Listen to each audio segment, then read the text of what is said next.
खामोशी की इस बस्ती में हर रोज किसी मकीन का इजाफा होता है।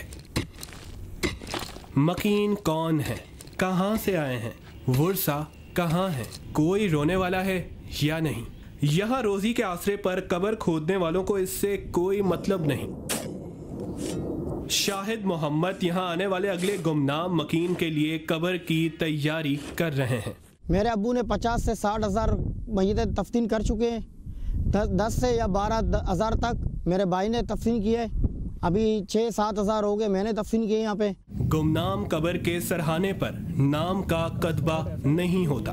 लकड़ी के छोटे टुकड़े पर सीरियल नंबर लिखकर लगाए जाते हैं। कराची शहर में होने वाला कोई हादसा हो या दहशतगर्दी की कोई भी ऐसी वारदात जिसमें जान से जाने वाले की शनाख्त मुमकिन ना हो सके, आखिरकार इसी कब्रिस्तान में पहुंचता है। फैसल ईदी के मुताबिक अब तक 90,000 मैयतें दफनाई जा चुकी हैं। सीरियल नंबर एक इशू करते हैं जो मैयतें हम दफन करते हैं, तो इस वक्त हमारा जो सीरियल नंबर है वो 90,000 के करीब कराची का चल रहा है। और ये सीरियल नंबर हमने 80s में शुरू किया था, तो इससे पहले की जो मैयतें दफन हुई थी उनको हम सीरियल नंबर नहीं, हम उनको डेट वाइज लिखते थे। पहले ईदी सर्द खाने में नामालूम मैयतों की तस्वीर ली जाती है।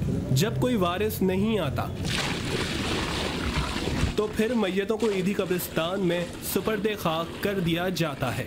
फैसल ईदी कहते हैं कि अब नादरा के बायोमेट्रिक सिस्टम से लावारिस लाशों की शनाख्त में मदद मिल रही है। नादरा वालों ने हमें जो बायोमेट्रिक का एक्सेस दिया है उससे तकरीबन 60 to 70% बॉडीज़ जो हैं वो शनाख्त हो जाती हैं। तो हम उनके घर वालों को रब्ता करते हैं और उनको कहते हैं कि आप बॉडी ले जाएं।